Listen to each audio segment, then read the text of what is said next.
ऐसे परिवार से ताल्लुक़ रखती हूँ जहाँ पर महिलाओं की कोई ज़्यादा इज्जत नहीं की जाती, जिसे कहते हैं कि उनको कोई इम्पोर्टेंस नहीं दी जाती। मुझे लगा कि जिस तरह की हमारे महिलाओं की जो स्थिति है उसका कारण मेन ये था कि वो कुछ कमाती नहीं हैं, वो डिपेंड रहती हैं अपने परिवार पर, अपने पति पर, अपने पिता पर, इसलिए उनको बराबरी का दर्जा कम है। तो उन परिस्थितियों को देखते हुए मुझे ऐसा लगा कि मुझे कुछ ऐसा काम करना चाहिए जिससे महिलाएं इज्जत पा सकें, वो भी कमा सकें, वो भी अपना हक रख सकें, अपनी बात कहने का अधिकार रख सकें। और उस वक्त हमने 1995 में विधिवत हमने इस नारी उत्थान संस्थान की स्थापना की।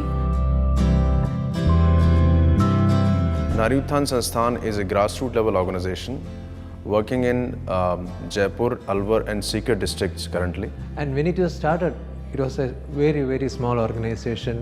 Basically an organization run by one person, her vision, her commitment to the society, that was the only thing behind them.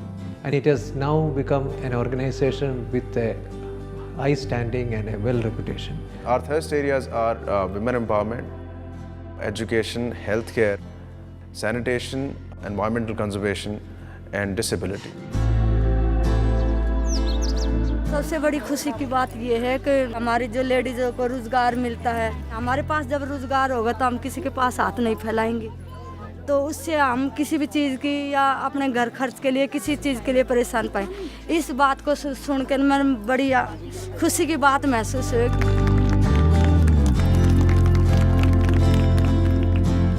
In order to empower women financially, we organize women into self-help groups and impart them training on various vocational art and craft, edible items, and a lot of other things which can sell in the market and they can contribute to their household incomes by their own earning.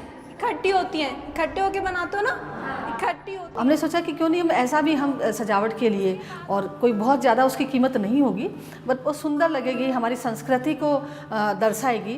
तो ऐसे करके हमने doll making का काम, गुड़िया बनाने का काम भी हमने स्टार्ट किया।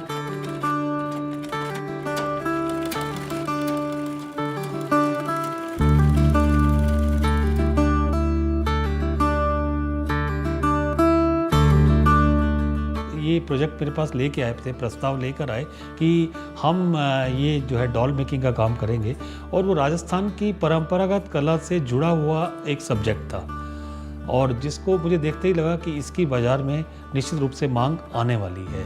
राजस्थानी डॉल्स का काम है जो हमारे लगभग 2 साल से चल रहा है, और ये काम हमने सबसे पहले नाबार्ड के द्वारा ट्रेनिंग दी गई थी। उसमें हमने 25 लेडीज़ को ट्रेनिंग दी थी, और वो 25 लेडीज़ कुछ घर पे काम कर रही है, कुछ यहाँ पे आके काम करती है।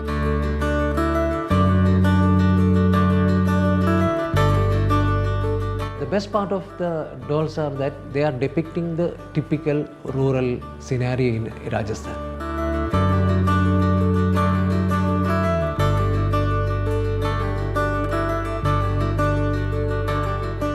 The product which they had made, it had a great value in the market, not only in the domestic market but also in the for the export market. काफ़ी बड़े बड़े ऑर्डर मिलने लगे।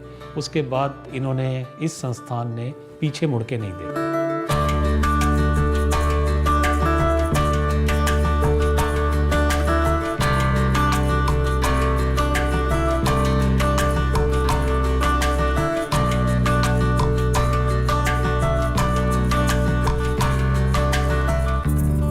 धीरे महिलाएं इतनी हमसे उम्मीद रखने लगी।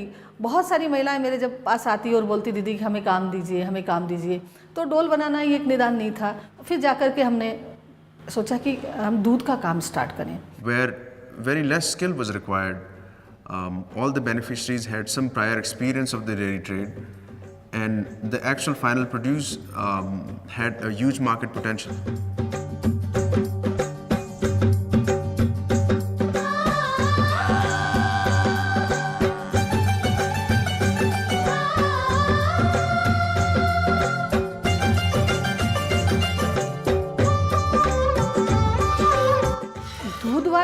प्रोग्राम में इतना ज़्यादा हमें इसका विस्तार हम कर पाए क्योंकि इसमें कोई विशेष ट्रेनिंग की आवश्यकता नहीं थी।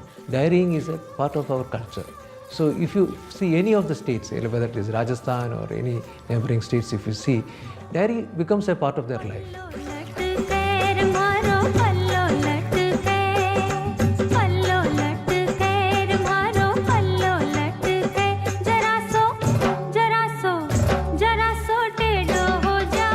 Working on the dairy project where we only worked with women. The idea was to empower women. And now you have these women who are earning 10-15,000 rupees a month. And, you know, they're buying fridges for their homes. They are thinking of educating their children.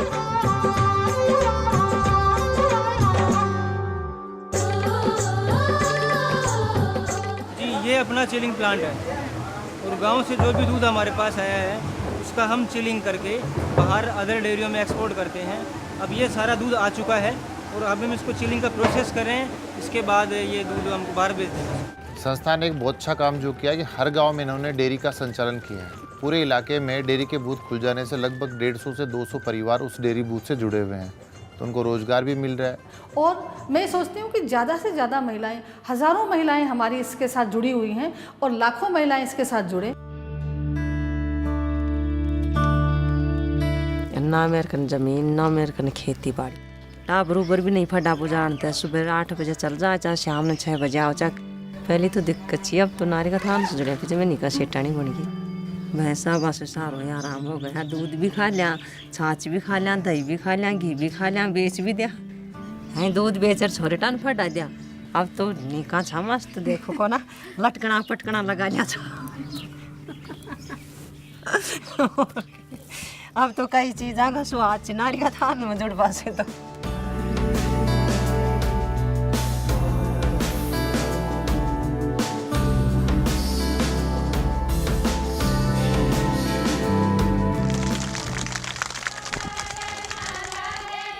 मैं महिलाओं से अक्सर मिला करती हूँ, उनकी बैठकें लिया करती हूँ। मैं जब भी जाती गांव में और देखती कि महिलाएं स्वास्थ्य के प्रति बहुत ही सचेत नहीं हैं। महिला की जो प्रॉब्लम होती है, महिलाओं की जो बीमारियां होती हैं, उनके बारे में वो किसी को शेयर नहीं कर सकती। और वो मतलब तकरीबन 6 महीने से वो बीमार है और घर की आर्थिक स्थिति को देखते हुए और कैसे जाएं, किसको कहें। गांव में केवल सब सेंटर, हर जगह पीएचसी खुली हुई नहीं है। केवल सब सेंटर में केवल एक कंपाउंडर बैठते हैं। अब आप समझ सकते हैं कि बड़े बड़े गांव में जिनकी पॉपुलेशन 4-4 हज़ार की आबादी के गांव हैं, वहाँ पे डॉक्टर जब नहीं बैठे लोग इलाज कराने तो निश्चित रूप से कई 20-30 किलोमीटर को जाना पड़ता है। हंस स्वास्थ्य करुणा परियोजना का द हंस फाउंडेशन की तरफ से एक प्रोग्राम था। हमने उनसे मांगा कि हमारी महिलाओं के लिए हमें आवश्यकता है और उन्होंने हमारी इसमें मदद की।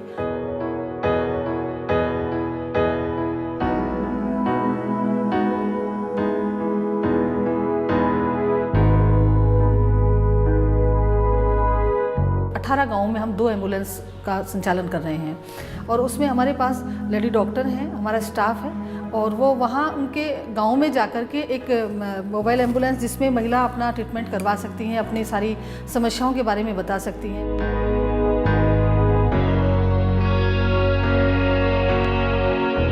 हंस करुणा स्वास्थ्य परियोजना के तहत हम लोग तकरीबन 9,000 लोगों को बेनिफिट दे चुके हैं और अभी जल्दी हम लोग और भी बहुत से गाँव में जाने वाले हैं। बहुत से लोग हमें रिक्वेस्ट करते हैं कि हम वहाँ पे हंस करुणा स्वास्थ्य परियोजना है वो इनिशिएट करें ताकि ज़्यादा से ज़्यादा लोग हैं वो लाभान्वित हो सकें। पहले हमारे एलर्जी जोर की थी तो सरुल्ला मरस मेरे एलर्जी की मैं सगड़े दिखाई और फिर आया और मैं उन्हें एलर्जी की दवाई दे दी, मेरे फायदा। दोबारा आया जना मैंने चेक करी और मेरा गोडा में एरिया में दर्द था, फिर मैंने दवाई दे दी, मेरे फायदा। बूढ़ी ठहरिया के गाबरिया का भी फायदा है, बच्चा का भी फायदा है। अब निरान पर जावा 20 रुपया तो किराया का लाग, ऊँडे मारा 100-200 रुपया ली। हम गरीब आदमी, ये माने फ्री की दवाई दिया, फ्री में माने ठीक कर दिया।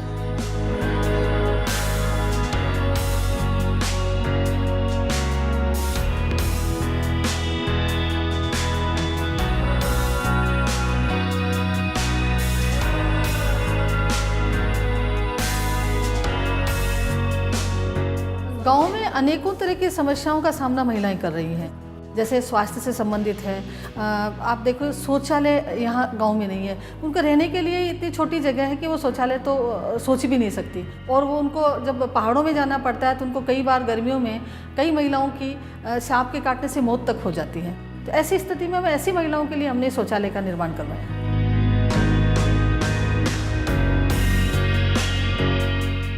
हमारे इस कार्यक्षेत्र में एक गांव का नाम है लामतूड़, और उस गांव में जब मैं पहले बार गई तो मुझे किसी ने बताया कि यहाँ पानी 3-4 किलोमीटर दूर से लाया जाता है। They had to keep engaged their children and especially women just in order to fetch water from the nearest sources of water which were in other villages.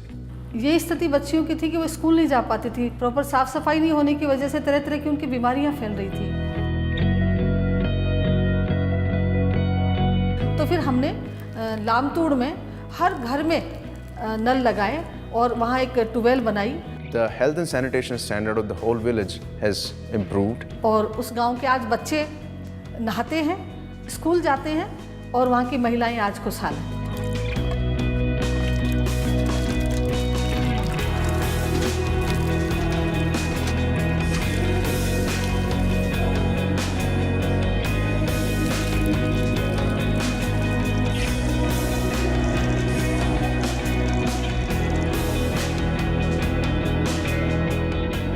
हमारा एक प्रोग्राम और चल रहा है ग्रीन टेक्नोलॉजी में, जिस पर हमारी 35 महिलाएं उसमें काम कर रही हैं। In order to make the bricks which we make, we don't use fire. It is not harming nature in any ways. We use the dust or the wastage from power plants like fly ash, from stone crushers like stone dust.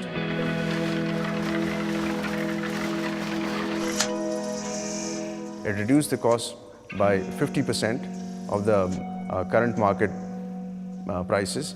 इसमें महिलाओं को काम भी हमने दिया, महिलाओं के घर बनाने के लिए भी हमारी ये टेक्नोलॉजी काम आ रही है, पर्यावरण संरक्षण के लिए भी हमारा ये काम बहुत सक्सेसफुल है।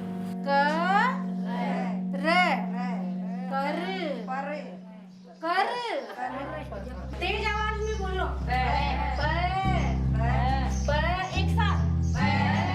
महिलाओं की स्थिति ये हो गई, उनके बच्चे स्कूल जो जा रहे हैं वो पढ़ रहे हैं कि नहीं पढ़ रहे हैं वो महिला देख नहीं पाती थी, क्योंकि वो पढ़ी लिखी नहीं है। और कभी कभी वो उनके जो अध्यापक कहते हैं कि आपके बच्चे पढ़ नहीं रहे, और शिकायत उनकी माँओं तक पहुंचती, तो उनकी माँओं से जब ये पूछा जाता तो वो ये कहती कि नहीं हम तो पढ़ी लिखी नहीं है। लेकिन जब मैंने उनसे कहा कि नहीं अब आप पढ़ सकती हो, तो उनको बड़ा खुशी हुई और उनका क्या हम वाकई में पढ़ सकती हैं, और वो पढ़ी, मतलब उनका बचपन जैसे लौट आया है।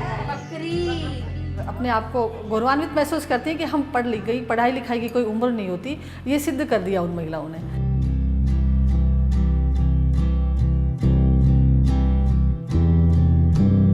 हमारा लक्ष्य था शुरू से ही कि हम ऐसे लोगों को सहारा दें जिनका कोई घर नहीं है, जिनका कोई परिवार नहीं है। जो वृद्ध माता पिता जो लोग सेवा नहीं कर पाते हैं, इसमें एक वृद्धाश्रम खोलकर बुजुर्गों के सम्मान के लिए उन्होंने एक अच्छा काम शुरू किया है। इसमें जिसको प्यार की आवश्यकता है, जिसको स्नेह की आवश्यकता है, वो यहाँ आ सकता है।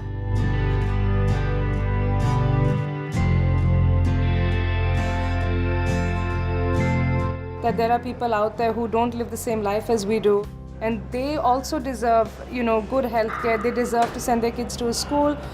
They deserve to have their rights as anybody else living in a big city.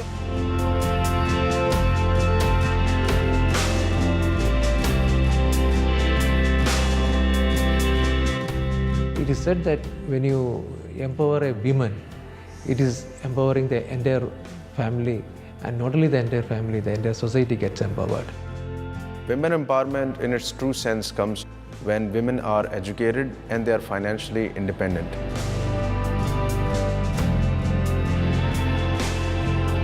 अठारह साल पहले एक जो बीज हम चंद महिलाओं ने मिलकर बोया, वो आज इतना वट वृक्ष हो गया। और मैं ये मानती हूँ कि आदमी दिल से कोशिश करे, इस सफलता का कोई शॉर्टकट नहीं होता, और सफलता के लिए आपको प्रयास करने होते हैं, कोशिश करनी होती है।